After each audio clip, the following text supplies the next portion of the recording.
네, 여러분 안녕하세요.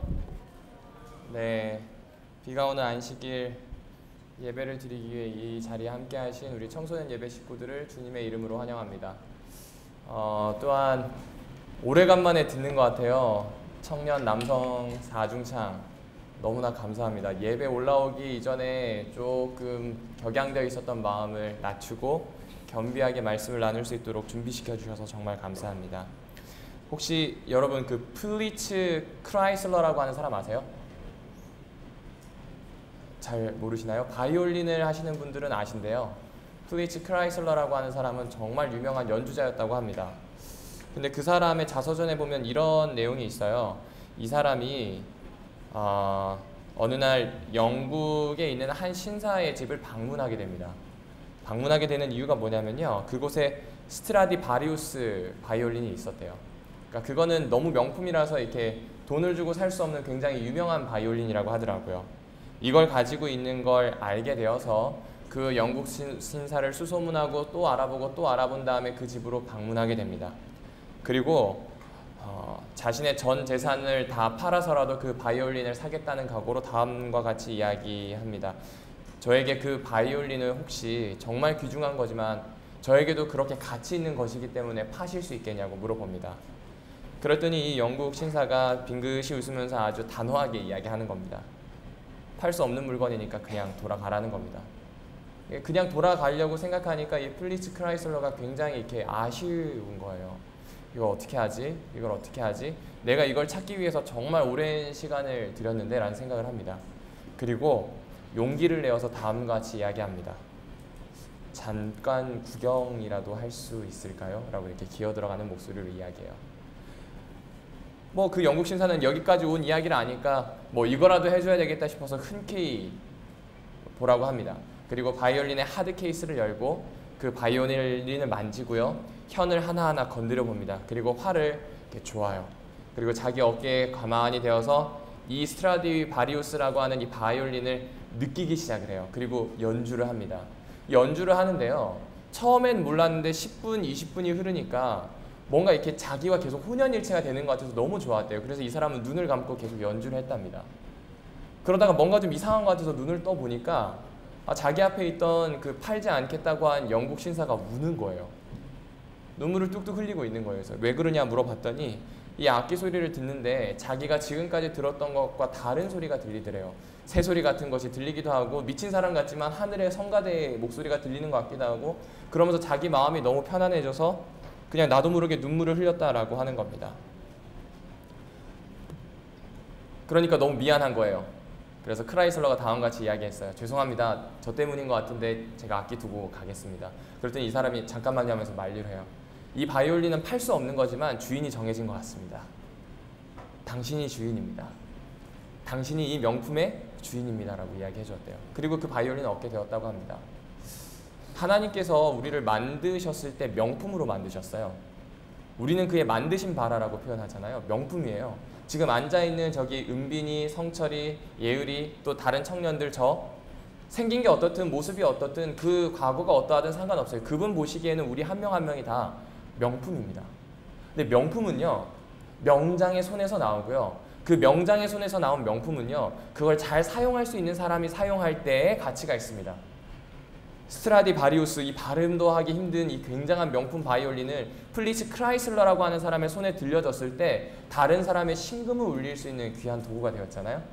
마찬가지로 우리가 하나님의 손에 들릴 때에만, 우리가 하나님의 가슴 안에 있을 때에만, 우리가 하나님께서 그 생각하시는 바운다리, 반경 안에 있을 때, 그분의 삶의 자리 안에 들어갈 때에만 의미가 있어지는 겁니다. 그게 예배입니다. 오늘 요한복음 12장을 통해서 살펴볼 말씀이 바로 그 말씀입니다. 예배에 대한 이야기예요. 또한 이 예배에 대한 이야기는 만남이기도 합니다. 여러분 혹시 삼고초려라고 하는 이야기를 아시나요? 삼고초려의 이야기가 어떻게 되는지 정확히 아시는 분 계시나요? 삼국지 연의에 적혀 있습니다.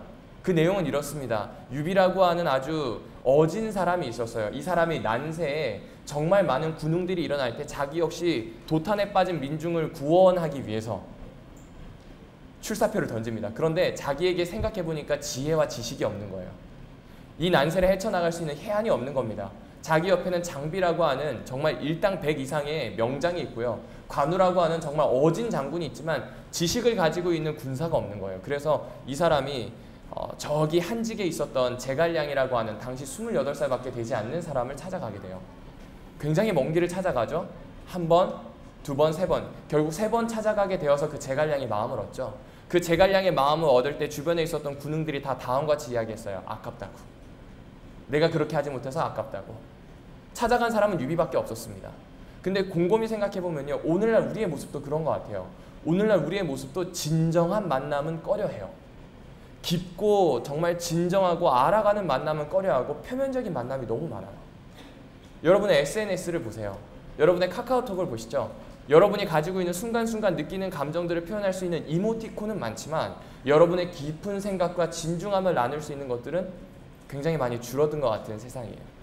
근데 그것이 그냥 삶에서만 영향이 끼쳐진 게 아니라 오늘 나 자신에게도 똑같은 영향이 끼쳐집니다. 예배도요. 보러 와요. 드리러 오고요. 깊이 하나님의 가슴 속에 들어가려는 것이 아니라 예배를 보러 와요.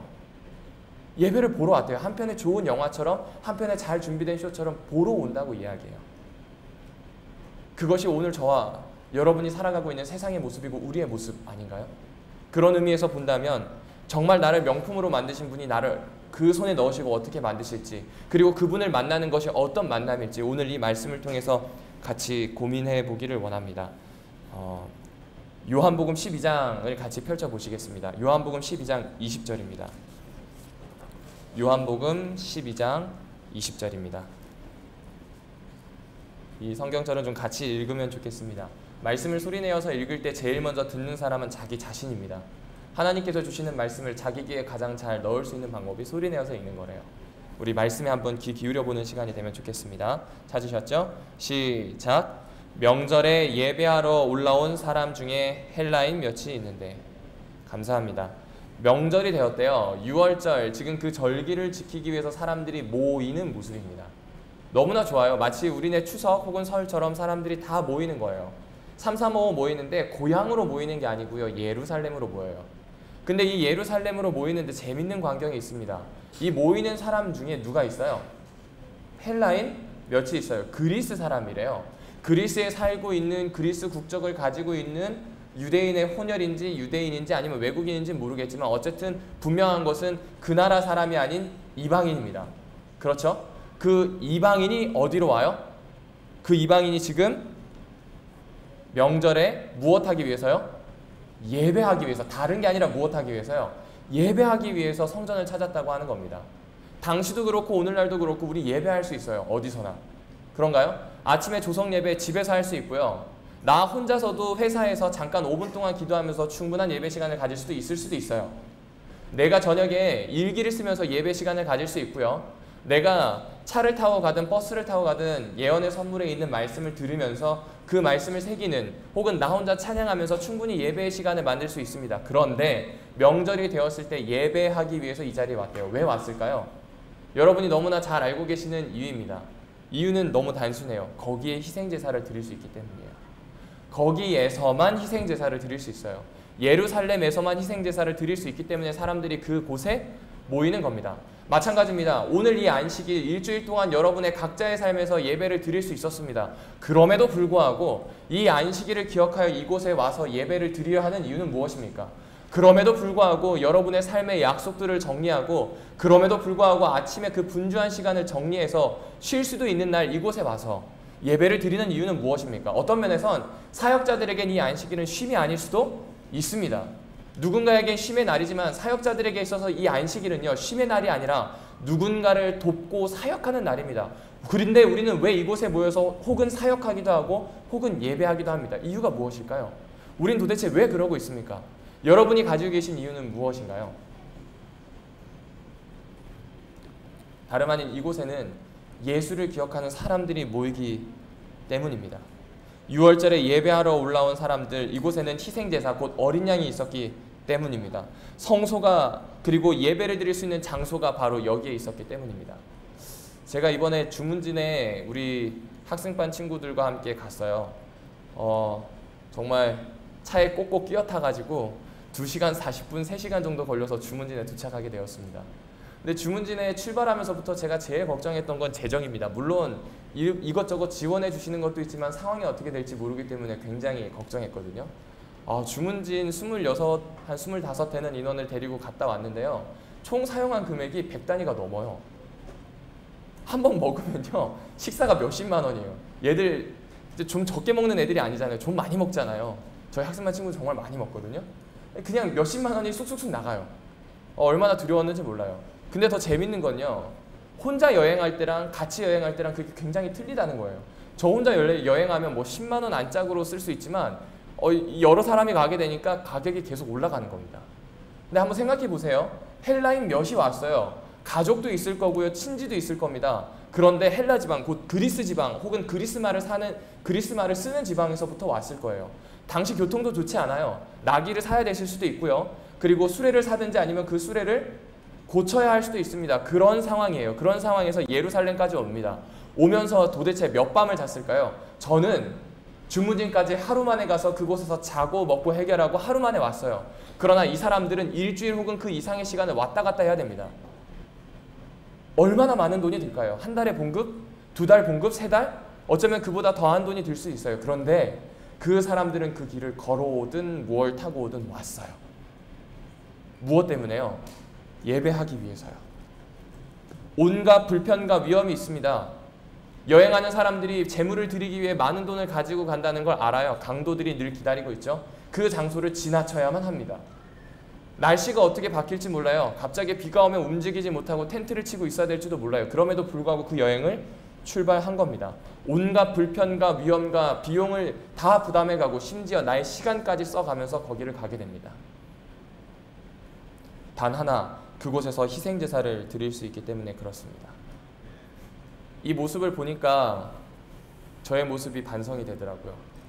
저희 교회에서 가장 가까운 곳에 사는 2사람이 있는데 그 첫 번째가 박진수 전도사님입니다. 여기 바로 앞에 골목 돌아가면 박진수 전도사님 사택이 있거든요. 진짜 뛰어가면 1분 안에 올 수 있고요. 걸어도 1분이에요. 그리고 두 번째로 가까운 사람이 저인 것 같아요. 저는 저희 사택이 여기서 이렇게 2블럭 정도 가면 되는데 제 걸음이 빠른 편이긴 하지만 느리게 가도 4분이면 가고요. 뛰면 2분 만에 옵니다. 너무나 좋아요. 차비가 드나요? 아니요. 조금 늦게 준비하더라도 불이 나게 준비하면 올 수 있는 정말 짧은 거리죠. 그런데 그만큼 짧고 좋은 거리인데 이들과 같은 마음으로 예배를 오는가라는 생각을 해봤어요. 나는 정말 많은 비용을 들여야 하고 많은 시간을 들여야 하고 여러 불편을 감수해야 되고 위험을 감수해야 되는 그 길이라면 내가 정말 그 길을 따라가서 예배를 드릴 수 있을까? 희생제사를 어떤 사람은 한낱 명절의 기념 예식으로 생각할 수도 있거든요. 그런데 이 사람들은 하나님을 만나고 배우는 시간으로 생각하고 찾아왔단 말이죠. 오늘 여기에서 우리가 드려야 되는 예배가 바로 이런 예배가 아닐까요? 이곳에서 드려지는 그 예배는 누군가에겐 정말 간절히 드리고 싶은 순간일 수도 있습니다. 아마 오늘 이 시간에도 군문에서 혹은 감옥에서 예배를 드리기를 정말 꿈꾸는 사람들이 있을 거예요. 제가 군대에 가서 예배를 드리려고 보니까 너무 힘들었습니다. 남자들이 다 가지고 있는 일상적인 그 레파토리예요. 정말 군대에 가 있으니까 예배 드리는 시간이 이보다 소중할 수 없어요. 그런데 생각해보니까요. 군대에 있었을 때 진짜 예배자였던 것 같아요. 사람이 부족하고 간절해지니까요. 그 예배에 집중합니다. 배부르니까요. 솔직히 말씀드리면 예배를 그냥 보러 올 때도 있었던 것 같아요. 사랑하는 청소년 예배 식구 여러분, 누구나 다 아는 이야기고요. 어느 사람에게 들었을 이야기입니다. 그러나 중요한 것은 오늘 우리의 마음이 그리고 예배를 드리러 찾아가는 여기 앉아있는 모든 사람들의 마음이 이 헬라인들과 같아야 되지 않을까요? 이 사람들은 성전 안으로 들어가지도 못해요. 이방인의 뜰, 마당에서만 있어야 돼요. 그런데도 엄청난 비용을 들여서 그 희생제사에 참석하기 위해서 온 사람들이 이 사람들이에요. 이 사람들은 성전 안에 들어가서 어떻게 제사가 되는지 볼 수 있는 유대인들이 아니었습니다. 그냥 불이 피워지면 번제가 되었구나. 그리고 사람들이 환호하면 이 예배가 받아들여졌구나 라고 생각하는 그런 사람들. 그럼에도 불구하고 이들의 예배에 대한 열정과 예배에 대한 마음은 오늘 말씀을 나누고 있는 저에게 담담하게 다가옵니다. 자, 그렇다면 여러분에게 질문을 드리겠습니다. 예배 어떻게 준비하시나요? 옷도 다리고요. 다양한 준비를 하실 겁니다. 그런데 여러분의 마음은 어떻게 준비하시나요? 하나님께서 기뻐 받으시는 예배에 대해서 성경은 이야기합니다. 구약의 다윗은 이렇게 이야기해요. 하나님이 기뻐 받으시는 예배는 다른 것이 아니라 상한 심령이랍니다. 그리고 또 이렇게 이야기합니다. 하나님이 기뻐 받으시는 예배는 천천의 수양의 기름이 아니고요, 듣는 마음이래요. 그리고 로마서를 쓴 바울은 이렇게 이야기합니다. 하나님께서 받으시는 예배는요, 다른 예배가 아니고 나를 영적인 제사로 드리는 예배랍니다. 지금 이 세 가지 이야기 외에 다른 이야기들이 쭉 있을 겁니다. 그런데 예배에 대해서 이야기하는 이 각각의 이야기들의 공통점을 발견하셨나요? 그 공통적인 특징은 바로 예배를 드리게 되는 개인, 곧 나 자신에 대한 이야기예요. 상한 심령을 드려야 하는 사람이 누구입니까? 저예요. 듣는 마음을 가지고 하나님 앞에 앉아 있어야 하는 사람이 누구입니까? 오늘 나 자신이에요. 영적인 제사로 하나님 앞에 드려야 하는 사람이 누굽니까? 여기 앉아있는 성도 여러분인가요? 전가요? 바로 저예요. 그런 겁니다. 예배의 공통점은요, 나 자신에게서부터 시작이 돼요. 나 개인에게서부터 시작이 되는 겁니다. 오늘 앉아있는 친구 한 명 한 명은 어쩌면 예배를 드릴 때 전도사님이나 혹은 목사님이나 앞에 있는 어떤 사역자나 리더들의 눈에 띄지 않는다고 생각할 수 있을 겁니다. 혹은 오늘 내가 이 예배를 드리러 오게 될 때 아무도 나에게 관심을 가지지 않을 수도 있다고 생각할지도 모릅니다. 근데 중요한 건요, 하나님은 이 예배당에 들어오는 한 사람 한 사람을 보시고요, 그 한 사람 한 사람의 마음을 살펴보신다라고 하는 부분이에요. 이것이 성경에 나오는 이야기입니다. 그렇습니다. 누차 말씀드리는 것처럼 좋은 예배는 예배가 좋아서 만들어지는 것이 아니라 좋은 예배자 나 한 사람을 통해서 만들어집니다. 교회란 예수 그리스도를 머리에 두고 몸된 사람들, 그 두세 사람이 모인 곳마다 교회라고 했어요. 잘 갖춰져 있는 시스템도 아니고요, 잘 갖춰져 있는 음향도 아닙니다. 잘 갖춰져 있는 예배의 순서도 아니고요, 오늘 이 자리에 참석하는 나 한 사람이 하나님 앞에서 어떤 사람으로 서 있느냐가 중요합니다. 여러분은 어떤 사람으로 서 있나요? 어린이들은 예수님께서 너무 사랑하셨던 존재들이에요. 그들이 예배드리는 방법은 딴 거 아니에요. 예수님의 무릎에 가서 앉는 것이 그들의 예배였습니다. 부녀자들은 그들이 드리는 예배가 다른 게 아니었어요. 그 하나님 예수 그리스도 앞에 가서 음성을 듣는 것뿐만 아니라 음식을 준비해서 나누는 것, 거기에서 예배가 시작이 되었습니다. 장년들, 특별히 남자들의 예배는 다른 것이 아니었어요. 가족들을 그 말씀을 들을 수 있는 장소로 데려오는 것, 그것이 예배였어요. 청년들은 다른 것이 예배가 아니었습니다. 세상에 할 수 있는 여러 가지가 있지만 그것을 다 놓고 주님께서 말씀하시는 그 초원 위에 앉는 그 시간, 내 모든 것을 쉬고 앉는 그 시간이 예배였어요. 거기서부터 예배가 시작이 된 겁니다. 사랑하는 청소년 예배 식구 여러분, 이런 예배 회복해보지 않으시겠습니까? 이런 예배 다시 한번 드려보지 않으시겠습니까? 좋은 예배자가 되어서 이 예배를 좋은 예배로 만들어보지 않으시겠습니까? 특창을 준비하셨던 분처럼 그들이 아름다운 멜로디가 나올 때까지 끊임없이 연습했을 겁니다. 오늘 경배와 찬양을 준비했던 사역자들처럼 기도하면서 이 자리를 섰을 겁니다. 오늘 누군가를 위해서 기도하는 그 사역자처럼 하나님께서 그 사람에게 간절히 머물기 원하면서 중보기도하는 누군가가 있기 때문에 이 예배가 섭니다. 그렇다면 오늘 내가 이 예배에 와 있다면 하나님 앞에 드릴 수 있는 모든 것을 드릴 수 있는 그 사람으로 서보지 않으시겠습니까? 이것이 우리가 갖춰야 하는 예배의 모습이 아닐까요? 하나님께서는 우리에게 기대하시는 것은 어쩌면 이런 마음의 준비가 아닐까 하는 생각이 듭니다. 그럼 한 가지만 더 생각해 봅시다. 마음의 준비가 될 뿐만 아니라 이 예배에 참석하는 사람들은 뭔가 얻는 게 있어야 되잖아요. 하나님 앞에 찬양을 드리고요, 하나님 앞에 헌금을 드리고요, 하나님 앞에 우리의 모든 마음을 합하여 기도로 올려드립니다. 그렇다면 우리가 말씀을 받고요, 그분의 축복의 선언을 얻게 되고요, 그리고 내가 무릎을 꿇게 될 때 그분의 말씀을 듣게 된다고 표현해요. 우리가 기대해야 하는 건 뭘까요? 예배를 통해서 우리가 받을 수 있는 것은 도대체 무엇이겠습니까? 21절을 같이 보시겠습니다. 저희가 갈릴리 벳세다 사람 빌립에게 가서 청하여 가로되 선생이여 우리가 예수를 배웁고자 하나이다.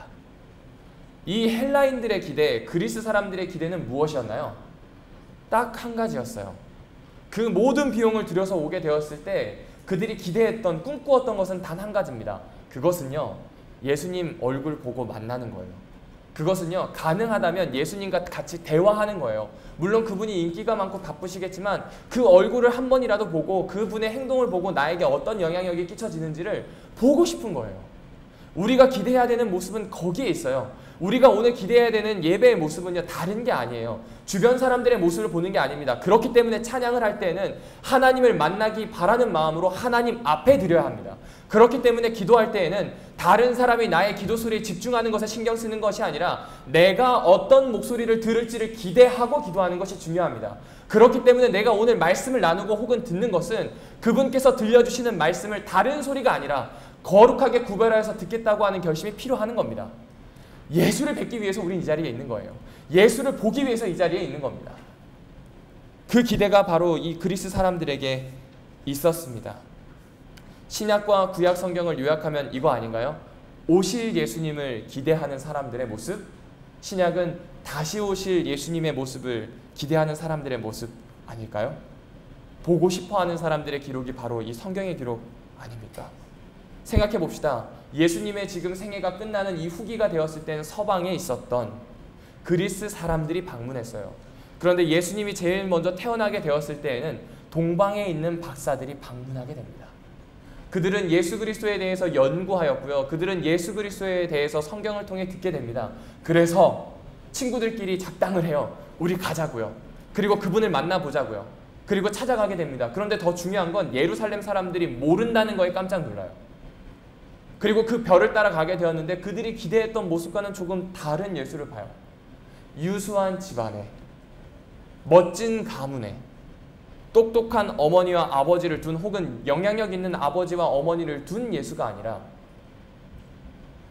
호정령이 내려서 쫓아갈 수밖에 없는 민초들 사이에서, 그것도 여간 단칸방 하나 얻지 못하고 조그만한 말 구윷 그 통에 눕혀있는 어린 아기의 모습, 그리고 배우지 못하고 어딘가 모르게 어수룩한 그 부모들 보호 속에 있는 그 모습을 보면서 이들은 어떤 생각을 하였을까요? 이상하다 하면서 돌아가는 걸 선택할 수도 있었지만 이들은 그렇게 생각하지 않았어요. 시대의 소망에 보면 이렇게 얘기합니다. 그들은 예수의 초라한 외형 속에 숨어있는 신성의 임재를 의식하였다고 합니다. 그렇습니다. 그들이 보기 원하였던 것과는 좀 다를 수 있어요. 그들이 보고 싶었던 것과는 좀 거리가 멀 수도 있어요. 그러나 예수 그리스도 안에 있었던 그 신성의 임재를 의식할 수 있었어요. 동시에 이 헬라인들도 마찬가지입니다. 예수 그리스도를 만나게 되었을 때 그분 속에 있었던 신성을 임재를 의식할 수 있게 되었어요. 그런데 뭔가 좀 달라요. 유대인들과 달라요. 유대인들은 그들 사이에서 태어났지만 알아보지 못했거든요. 유대인들은요, 그들 사이에서 십자가에 달리시는 모습을 보면서도 뭔가를 느끼긴 했지만 그것이 뭔지를 깨닫지 못했거든요. 뭔가 차이가 있어요. 그것이 무엇일까요? 아마 다음 나열해드리는 사람들의 이야기를 통해 알 수 있지 않을까요? 나아만 장군입니다. 나아만 장군은 여러분 잘 아시는 것처럼 유일하게 선지자 시대와 사사 시대를 통틀어 유일하게 문둥병이 나았던 사람으로 성경은 기록합니다. 그런데 이 나아만이 문둥병이 나았을 때 그에게 있어서 기대하였던 건 너무 달라요. 내 생각에는 이라고 표현해요. 나중에 열왕기하 5장을 보시면 내 생각에는 그가 나와서 당처, 곧 내가 가지고 있는 상처에다가 손을 얹고 흔들고 뭔가 이야기를 해주고 빌어야 되는데 그렇게 하지 않고 종 하나 내보내서 요단강, 그것도 흙탕물이고 똥물인 그곳에 가서 비린내 나는 그곳에서 씻으라는 거예요. 다메섹에 가면 더 좋은 데가 있거든요. 그 시리아 땅에 바르발과 아나마라고 하는 굉장히 좋은 강이 있어요. 아름다워요. 청정호수예요. 발을 담그면 발이 보이고 물고기가 움직이는 게 보이는 그 강이에요. 근데 그 강이 아니라 어디에서요? 요단강에서요. 기분이 나빴습니다. 그의 생각과 달랐어요. 그런데 결국 어떻게 합니까? 그 물속에 들어갑니다. 나아요. 백부장의 믿음을 우린 기억하지 않습니까? 예수를 따르는 사람들 중에 유대인보다 먼저 그의 믿음을 보였던 사람입니다. 이 역시 이방인이에요. 그의 관할 지역에 그냥 저 나이 또래의 청년이에요. 예수님이 나이가요 그렇게 많으신 분이 아니에요. 털이 막 이렇게 덥수룩하게 나 있고 40대 중후반의 그 모습은 어쩌면 좀 왜곡된 것 같아요. 그냥 저예요. 제가 예수님이란 말이 아니라 저처럼 30대의 그냥 청년일 뿐이에요. 아직 세상을 살아가야 되는 사람일 뿐이란 말이죠. 그렇게 볼 수 있는데 이 백부장은 그곳에 와서 믿음을 드러냅니다. 당신의 말 한마디면 이루어집니다. 나도 내 수하에게 가라면 가고 오라면 오게 하는 사람입니다. 그러니 당신께서 병을 가라 하면 가고 오라 하면 오라 할 수 있으시니 당신도 그렇게 명령하시면 될 겁니다. 라고 하는 믿음을 제일 보였던 사람 누구? 백부장이에요. 그가 기대했던 모습과는 달라요. 그러나 믿음을 보였어요. 고넬료의 가족들입니다. 그들은 성경을 연구하면서 정말 경건한 집안이에요. 로마의 퇴폐적이고 타락한 문화를 즐기는 집안이 아니라 정말 성경대로 살아가는 집안이었어요. 그리고 기도하다 보니 욥바에 가면 사도가 있다 합니다. 그 사도 중에 한 사람이 너희들에게 와서 복음을 알려줄 것이다. 너희들이 궁금해하는 성경에 있는 질문들, 복음의 진수를 알려줄 것이다 라고 이야기해요. 그래서 사람을 보냅니다. 이틀을 꼬박 기다렸어요. 왔어요. 기대했죠. 풍채가 좋은 사람? 말씨가 좋은 사람? 그리고 어딘가 보았을 때 나를 다 수용해 줄 것 같은 굉장한 영향력이 있는 사람. 그러나 여러분 베드로 아시잖아요. 들어오면서부터 사람들을 살펴요. 편협한 그 시선으로 이방인들에게 무슨 일이 있을지 그 얼굴에 숨기려고 하지만 다 드러날 수밖에 없는 표정으로 들어와요. 그리고 말도 어눌해요. 좋은 모습이 아니에요. 그런데 그의 말을 듣게 되었고 성령이 임하는 걸 경험하지 않습니까? 이들 모두에게 공통점이 있습니다. 그것은 다른 게 아니에요. 유대인들은 편협하게 생각하고 배척하였지만 이들의 공통점은 찾아갔다는 사실입니다. 나아만은요, 정말 그 이야기가 맞다면 내가 나을 수 있다는 확신을 가지고 이스라엘로 찾아갔기 때문에, 요단강으로 찾아갔기 때문에 그 일이 일어났어요. 백부장 역시 누군가 나았다고 하는 소문을 들었어요. 거기서 멈추지 않았어요. 정말 자기가 직접 예수님을 찾아갔기 때문에 변화가 일어났어요. 고넬료의 가족들도 마찬가지입니다. 사도를 찾아갔기 때문에, 하나님께서 보내신 그의 제자들을 찾아갔기 때문에 변화가 일어났어요. 그렇습니다. 우리가 기대할 수 있는 예수를 만나는 것, 예수를 만나서 변화하는 건요, 찾아가야 합니다. 예배는 찾아가는 사람의 것입니다. 오늘 여러분의 마음이 사다리를 놓고 하늘을 향해서 올라가야 합니다. 오늘 여러분의 생각이 다른 사람이 아니라 하나님께 고정되어야 함을 이야기하고 있습니다. 그러나 유대인들은 그렇지가 않았어요. 유대인들은 자신들이 만든 메시아 상에만 몰두합니다. 자신들이 냈던 소문, 자신들이 했던 고백에 맞추어서만 예수를 찾았습니다. 그들은 예수와 개인적으로 충분히 이야기할 수 있는 시간이 있었지만 다 뛰어보냈어요. 하지만 이 사람들은 찾아갑니다. 그리스인들을 생각해 보세요. 성경에 있는 메시아가 맞다면, 죄에서 해방하는 사람이 맞다면 분명히 무언가 있을 텐데 막상 도착해 보니 왕이 될 거래요. 제사장들과 저기 썩어 빠져 있는 바리새인들을 몰아내고 왕이 될 거래요. 로마에게서 광복을 하게 해줄 거라는 사람으로 자꾸 이야기합니다. 내가 읽었던 성경과는 좀 달라요. 찾아갑니다. 빌립을 만나요. 이방인의 뜰에서 빌립을 만나서 부탁하고, 그 빌립이 안드레와 함께 성전 경내에 있는 예수님을 만나요. 그리고 예수님이 찾아오셔요. 그리고 만납니다. 그리고 그들의 삶에 변화가 있게 됩니다.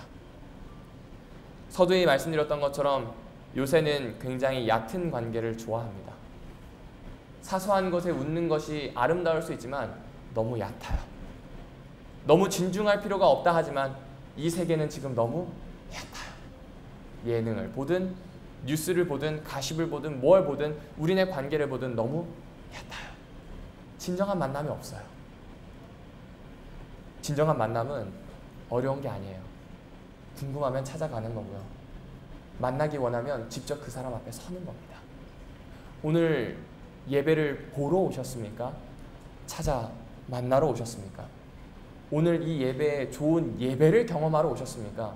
좋은 예배자로 서기 위해 오셨습니까? 오늘 예수를 기대하면서 왔습니까? 오늘 나의 생각을 채워지기, 나의 기대가 채워지길 원하며 오셨습니까? 오늘 이곳을 예배의 자리로 생각하고 계십니까? 아니면 일주일 중 내가 거쳐가야 되는 한 장소의 한 포인트뿐으로 생각하고 계십니까?